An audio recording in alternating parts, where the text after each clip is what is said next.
Selamat pagi, saya Agustinus Gregorius Ngama, mahasiswa PPG Sekolah Tinggi Pastoral Kateketik Santo Fransiskus Assisi Semarang. Pada pagi hari ini saya akan mempraktekkan materi pengajaran sifat-sifat gereja. Sifat gereja yang Katolik di kelas 11 DKV SMK Bunda Mulia Jakarta. Terima kasih dan selamat menyaksikan.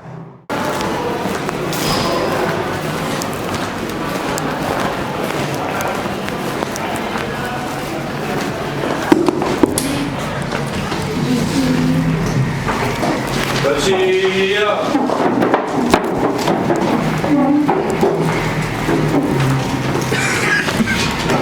Beri salam.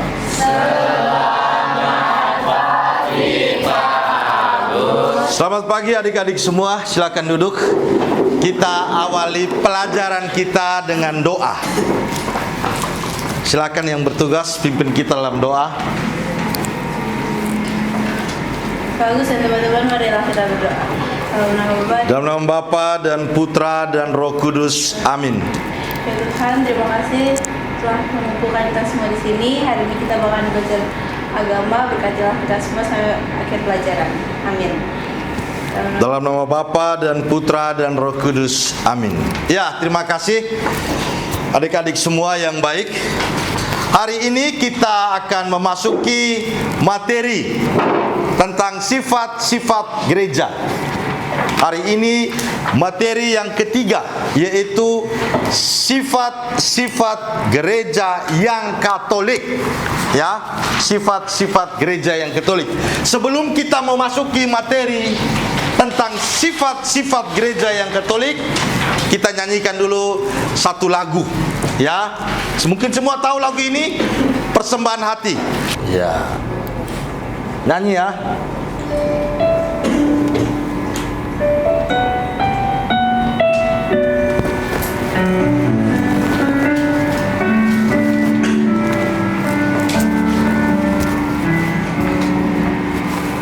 Allah Bapa, sumber sang kasih-Mu, Engkau selalu hadir dalam setiap langkahku.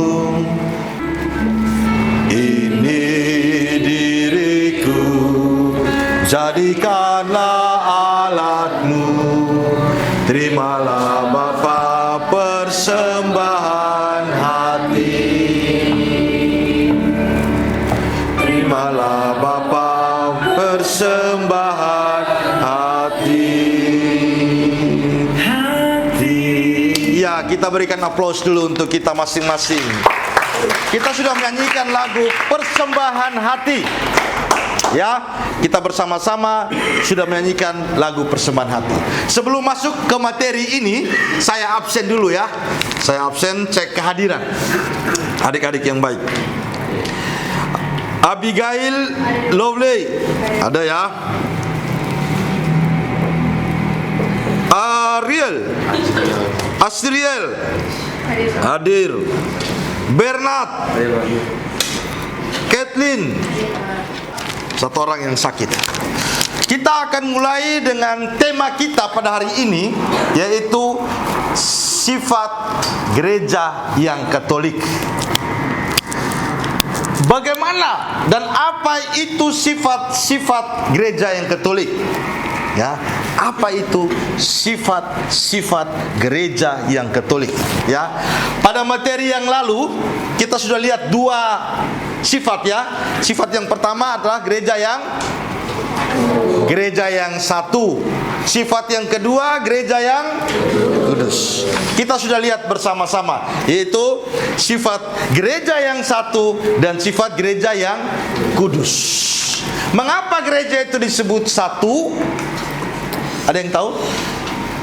Mengapa gereja itu disebut satu? Sifat gereja yang pertama itu kan gereja yang satu. Mengapa disebut satu? Ada yang tahu? Ayo. Mengapa disebut satu? Michael? Karena Karena terdiri dari berbagai umat yang berdosa.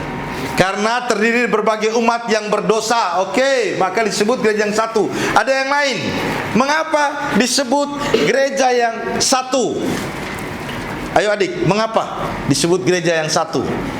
Karena mereka berada dalam kesatuan Kristus.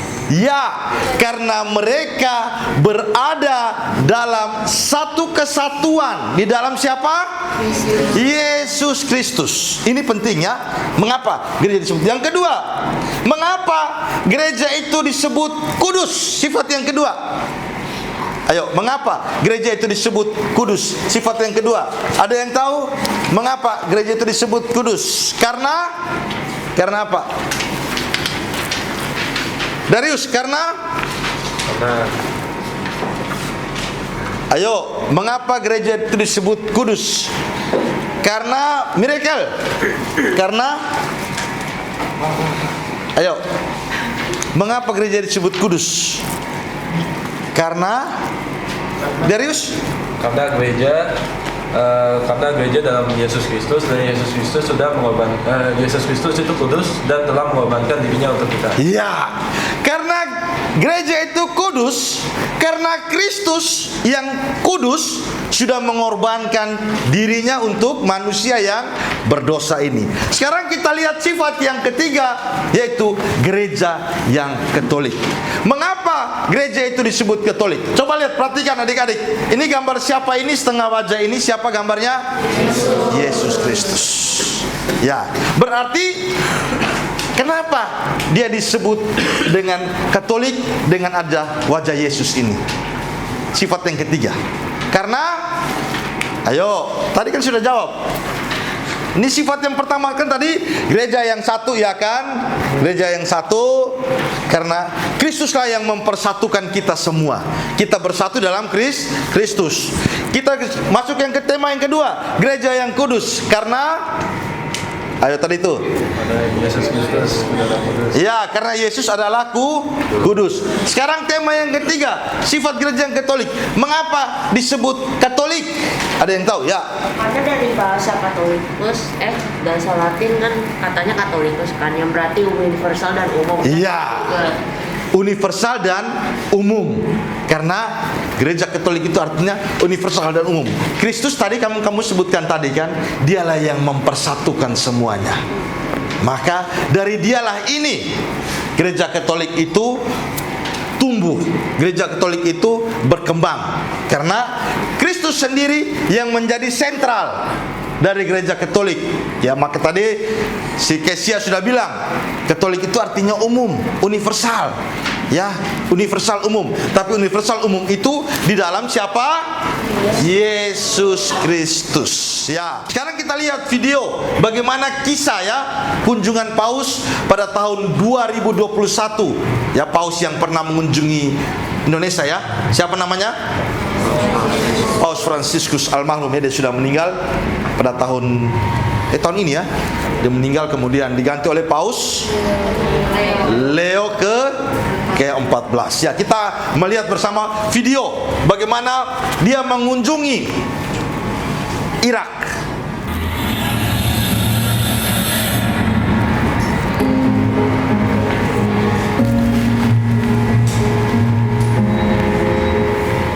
Selamat datang di Irak, Paus Fransiskus. Kami sudah banyak mengalami kesulitan ketika kami mengungsi dari kekejaman ISIS. Kami ingin mendengar pesan pengharapan dari Paus Fransiskus. Abbiamo iniziato a preparare circa 2 mesi fa. Kami mulai menyiapkan kedatangan Paus sejak 2 bulan lalu di tengah berbagai tantangan. Kami kumpulkan anak-anak muda untuk menghiasi kota dengan bendera dan foto Paus. Kaum muda kami yang membuat logo untuk kunjungan Paus ini. Ya, ini ya kisah dari kunjungan Paus kemana? Ke Irak. Dia ikut merasakan, mau berbagi iman yang sama, yang bertumbuh dalam Kristus itu. Dia tunjukkan juga bagaimana lewat kehadirannya, saling menguatkan. Dia hadir di situ, dia menunjukkan kepada orang Irak bahwa Kristus itu tetap hidup walaupun dalam perbedaan. Ya, ingat adik-adik ya. Artinya bagaimanapun setiap orang kita harus melihat dalam setiap penderitaan itu, kita harus memberikan harapan. Ingat ya, harus memberikan harapan, membangkitkan harapan supaya orang harus kembali hidup. Ingat, orang harus kembali hidup, memberikan harapan kepada orang lain. Oke, sekarang kita akan masuk dalam kelompok ya yang sudah kamu bagi itu. Kamu berdiskusi untuk beberapa pertanyaan ini. Ini ada 6 pertanyaan. Silakan masuk dalam kelompok ya. Ada 6 pertanyaan. Jadi satu nomor kita beri 3 menit ya. Berarti 20 menit. Diskusinya 20 menit. Ya, ingat. Diskusi 20 menit. Kemudian kita masuk materi. Tulisan apa enggak? Nggak usah, tidak perlu menuliskan langsung. Misalnya nomor 1, langsung nomor 2 ya. Tidak perlu menuliskan soalnya. Udah paham ini pertanyaan ini? Halo? Paham ya? Ini kelompok namanya apa ini? Anak Yesus. Oke. Ini kelompok namanya? Oke. Ini kelompok namanya? Regu tulip, Pak. Apa? Tulip, Pak. Tulip? Iya. Oke, regu tulip. Kamu kelompok namanya? Kelompok apa namanya? Anak Tuhan. Anak Tuhan. Di sana anak Yesus, ini anak Tuhan. Kelompok tulip. Kamu kelompok apa namanya? Berapa? 6 murid Yesus. 6 murid Yesus. Ya. 6 murid Yesus. Oke. Sudah dapat namanya kelompok apa ini? Ayo. 12 murid Yesus. 6 murid Yesus, 12 murid Yesus, anak-anak Yesus, tulip Berbuah dalam Yesus. Oh, tulip itu apa? Tulip berbuah dalam Yesus. Ini Enggak, anak domba. anak domba Allah. Oke, sudah ya. Sekarang kita ice breaking dulu. Oke, kita tepuk tangan dulu. Sekarang semua berdiri, kita ice breaking dulu.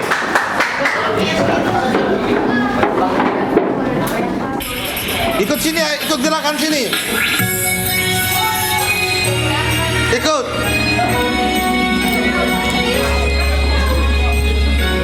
Tangan di dada. Matikan satu lampu. Iya, ikut.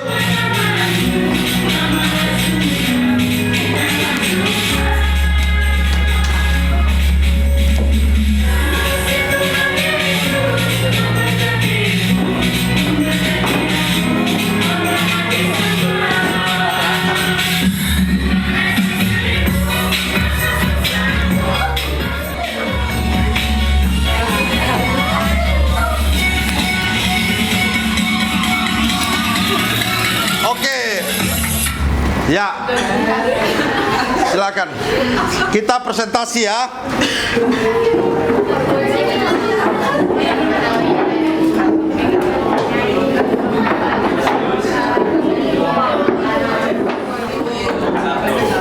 Ya, silakan kelompok 1 maju semua. Perkenalkan, saya dari kelompok kelompok 1 dengan nama ini. Presentasikan nomor 1. Pertanyaan nomor 1 tadi, apa yang dilakukan Paus Fransiskus di Irak? Yuk, tolong dengar ya. Dan satu orang harus siapkan satu pertanyaan untuk mereka. Bebas. Ya, bebas. Ya, perkenalkan dulu. Nama kelompok apa dan... Halo, perkenalkan, kami dari kelompok anak-anak Yesus. Nah, perkenalkan nama saya Vincent. Nama saya Kimber. Saya Milena. Saya Sia. Oke, sekarang kita akan memulai dengan yel-yel kita. Ya, 3, 2, 1. Tuhan Yesus mempunyai banyak sekali anak-anak. Aku anaknya dan kau juga. Mari puji Dia. Siapa anak Yesus? Kami dong. Oke. Silakan mempresentasikan pertanyaan nomor 1. Apa yang dilakukan Paus Fransiskus di Irak? Maju ke depan satu ya. Suara yang kencang, suara lantang. Apa yang dilakukan oleh Paus Fransiskus di Irak? Paus Fransiskus datang ke Irak sebagai peziarah atau bisa dibilang sebagai pengunjung tempat suci itu, atau bisa dibilang tempat buat berdoa lah ya. Dan bertemu dengan para uskup, imam dan umat Katolik di Katedral Ratu Keselamatan kita. Ia mengenang para martir yang tewas saat misa 10 tahun yang lalu. Oke, terima kasih. Ada pertanyaan untuk kelompok ini? Aduh, satu pertanyaan, silakan. Kalau tidak ada, kelompok 2. Ada pertanyaan? Ya, mau tanya? Oke, terima kasih kelompok 1. Sekarang kelompok anak domba Allah. Perkenalkan, kami dari kelompok 2. Di tim kami ada ini. Saya Nicholas, Nicholas Wong, dan Nicholas Samuel. Saya Stefani. Saya Abigail.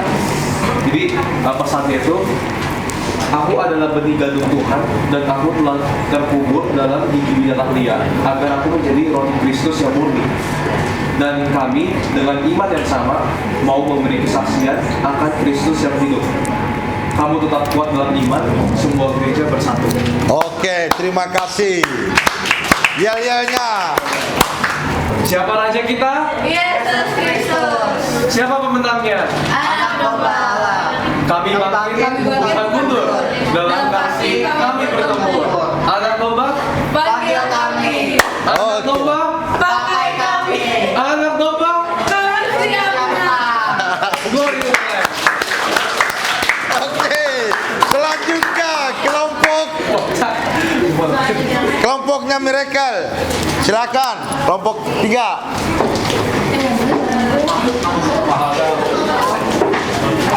Ayo, kelompok 3. Silakan.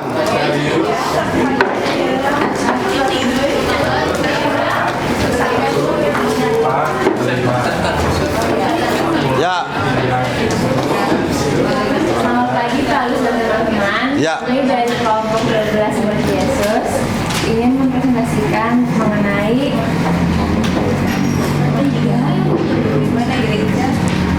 Pertanyaan ketiga, bagaimana makna gereja Katolik dalam artikel tersebut? Pertanyaan ketiga. Oke, kita perkenalan diri dulu ya. Ya. Aku Miracle. Saya Lea. Saya Fendi. Saya nanti. Saya Dada. Ya. Atau mau jawab dulu? Ya. Gereja Katolik bermakna sebagai komunitas umat Allah. Ulang, maju lagi, suara lantang. Ya, ke bawah teksnya kata. Gereja Katolik bermakna sebagai komunitas umat Allah yang hidup dalam kesetiaan, persatuan dan kesaksian iman, meskipun menghadapi penderitaan. Oke, bagus. Terima kasih, yel-yelnya. Yesus, Yesus bangkitlah, mari kita bersorak, semua dosa hilang, iman yang kuat, duduk sayang semuanya. Oke, terima kasih. Berikut kelompoknya Miss Mikael. Maju.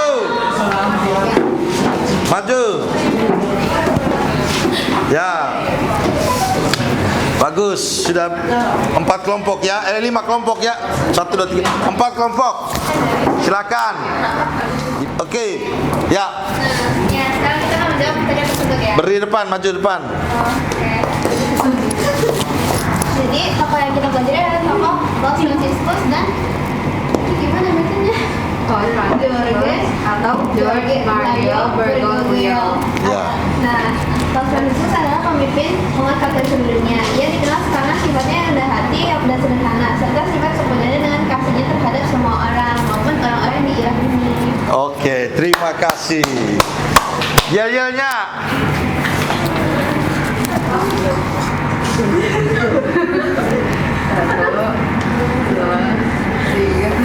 Tulis Rabu kami berbuat di dalamnya, kalau tidak Tuhan bukan tulis namanya. Tumbuh dan berkembang, mekalah berseri bagaikan tulip yang indah dalam Yesus Kristus. Asik. Oke, kelompok terakhir.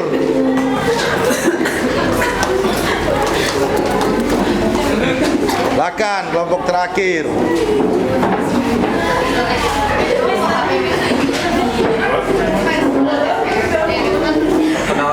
Ya, perkenalan kelompok baru.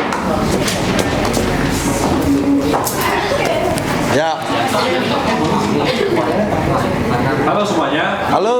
Di nama murid Yesus, kami akan menjawab nomor 5, yaitu mengapa Paus sebagai pemimpin gereja Katolik mengunjung Irak. Mungkin kita yel-yel dulu atau mau jawab dulu ya? Jangan dulu. Ya. 1, 2, 3. Darius, Justin, Moreno, Tata, Whitney, membawa gembira bersatu, kompak, beriman. 6 murid pilihan Yesus. Keramaian. Asik. Oke, silakan jawab. Nah, mengapa Paus itu mengunjung ke Irak? Karena dia ingin membangun perdamaian antar agama, yaitu dia ingin semua agama bisa dihormati dan bersatu dalam satu kehidupan. Ya, satu kehidupan. Terus menyatakan umat Kristiani di Irak. Ya, karena Irak itu sudah di bawah peperangan dan banyak korban oleh ISIS. Dan Paus itu ingin memberikan mereka sebuah harapan gitu. Terus membawa pesan kasih dan harapan. Ya, ini sama kayak tadi yang disebut. Emang Paus itu emang memberikan kasih kepada yang dan harapan bagi Irak yang dalam kondisi terpuruk ya. Menjalin persaudaraan. Ya, ini juga sama yang tadi yang pertama saya bilang, yaitu membangun perdamaian antar agama. Paus ini membuat persaudaraan dengan agama lain dan tokoh-tokoh pemimpin mereka. Oke, terima kasih. Ya, silakan duduk. Terima kasih adik-adik ya. Kamu sudah mempresentasikan diskusi kelompok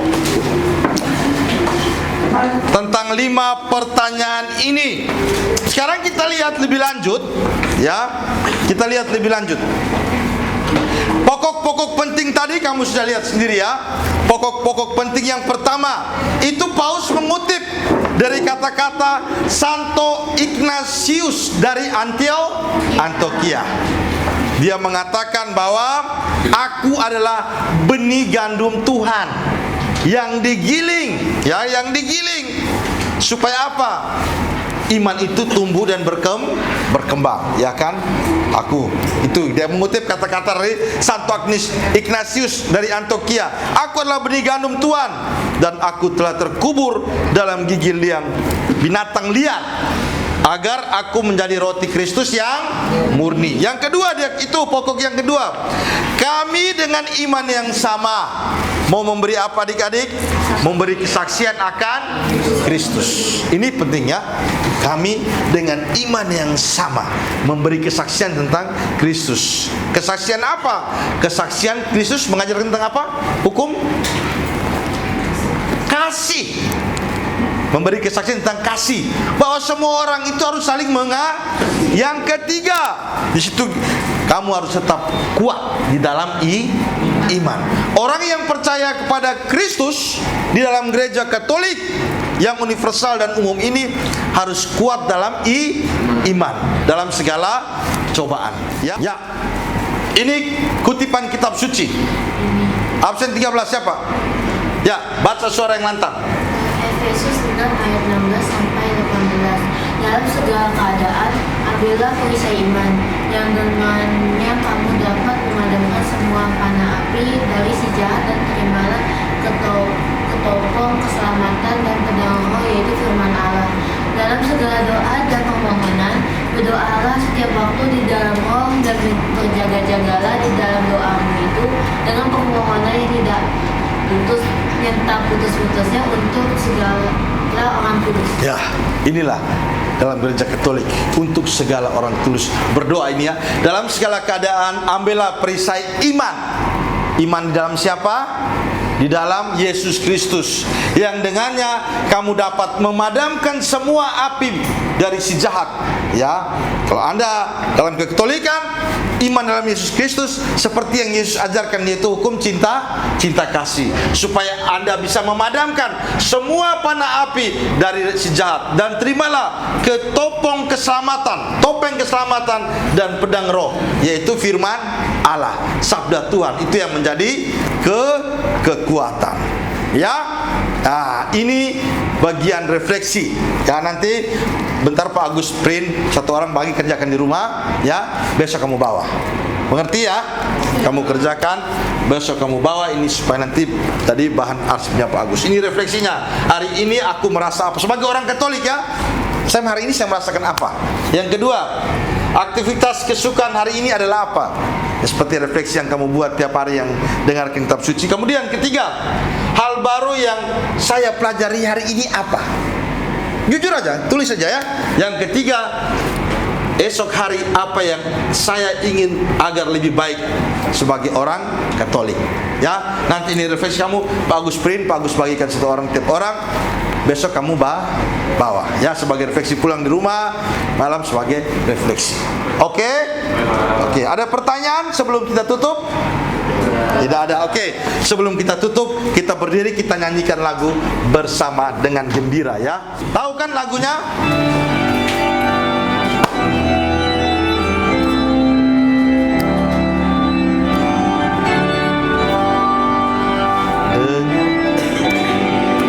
Bersama melangkah kita semua, bertangan nyanyi sukaria, karena besar kasih setianya. Katlah hati jiwa, mohon rahmat berlimpah,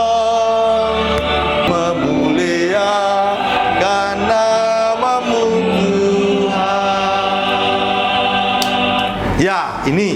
Silakan duduk. Jadi gereja, sifat gereja yang Katolik artinya universal di dalam siapa? Di dalam Kristus. Ya, sama di dalam Yesus Kristus. Bukan di yang lain, tapi dalam Yesus Kristus. Artinya seperti ajakan Paulus, bersatu dalam Yesus Kristus, mempunyai iman yang tangguh kepada siapa? Kristus. Itulah sifat gereja yang Katolik. Oke, silakan yang doa penutup siapa? Michael, doa penutup.